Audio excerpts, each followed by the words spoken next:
Kerja gelombang kedua ada Yoshua Yansen. Selamat malam Yoshua. Selamat malam Mbak. Yoshua, saya ingin tahu, jadi ketika terdaftar itu sebelumnya sudah bekerja, korban PHK atau seperti apa? Korban dirumahkan. Korban dirumahkan. PHK. Oke. Iya. Sudah menyelesaikan berapa program? Saya sudah menyelesaikan 4 program. Jadi uang insentif yang 1 juta itu untuk pelatihan sudah dipakai semua? Sisa 278.000. Oke. Insentifnya sudah ada yang turun? Belum selesai. Sampai saat ini belum. Belum selesai kan? Sama sekali belum ada atau sudah sempat terima?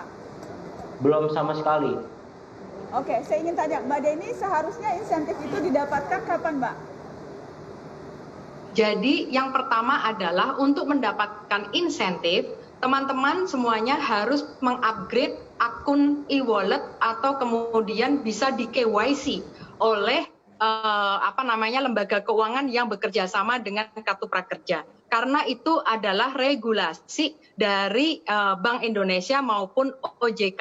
Jadi ada 2 tahap katakanlah identifikasi peserta dari kami pada saat penetapan peserta. Yang kedua adalah ketika peserta melinkkan nomor telepon serta HP-nya kepada akun bank maupun akun e-money-nya.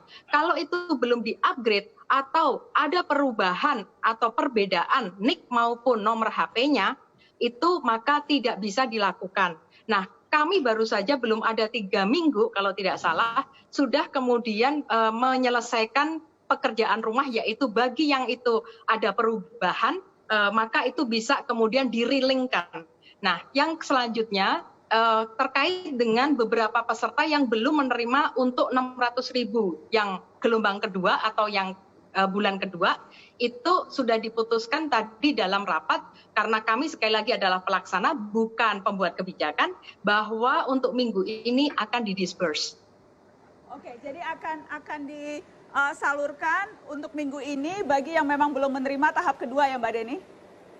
Tahap kedua dan yang tahap pertama. Tetapi sekali lagi yang tahap pertama tadi isu mengenai apakah NIK-nya itu adalah sama. Jadi misalnya saja ketika saya memilih untuk di BNI atau di OVO, GoPay maupun Link aja, itu nomor HP-nya harus persis sama dengan nomor HP ketika dipakai untuk mendaftar Kartu Prakerja.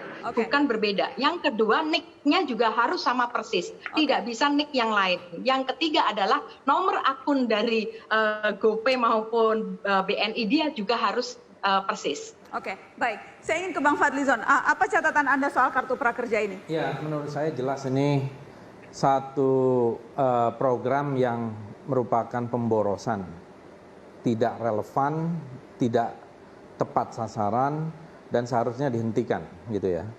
Jadi ada 4 catatan saya. Yang pertama adalah tidak relevan dalam situasi COVID ini, karena saya kira masyarakat yang menjadi korban dari atau terkena dampak, termasuk juga karena ekonomi, lebih membutuhkan cash transfer.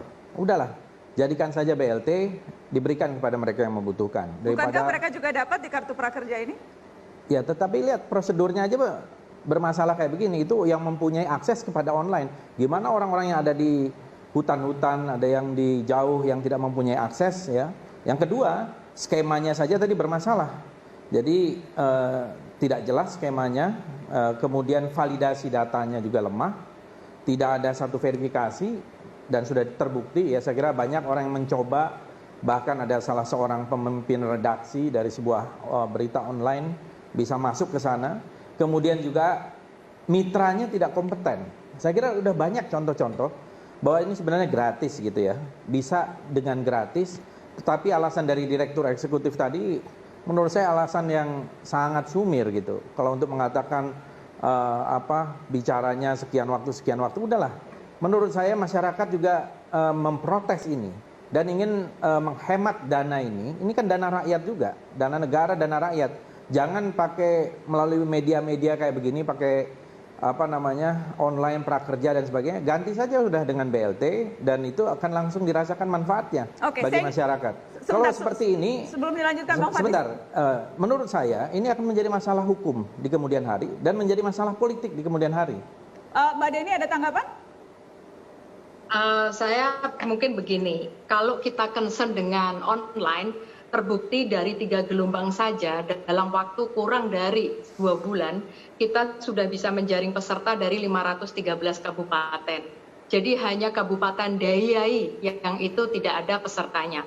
Pegunungan Jayawijaya saja ada. Jadi saya pikir itu sudah fakta itu Ya, itu kan berkata kabupaten. sebaliknya. Kabupaten Yang kan kedua, bisa di kalau itu tentang perkotaannya. bansos, itu adalah di sisi policy. Itu bukan di pertanyaan yang tepat untuk diajukan kepada manajemen pelaksana. Ya. Selanjutnya kalau itu tentang pelatihan gratis, begini sih, saya kan dosen Fakultas Ekonomi, kalau kita googling misalnya saja mata kuliah ekonomi mikro, ekonomi makro, atau bahkan di Coursera, itu juga ada. Apakah dengan demikian kemudian kuliah tidak berbayar atau kemudian tidak ada kuliah? Saya pikir kan tidak begitu.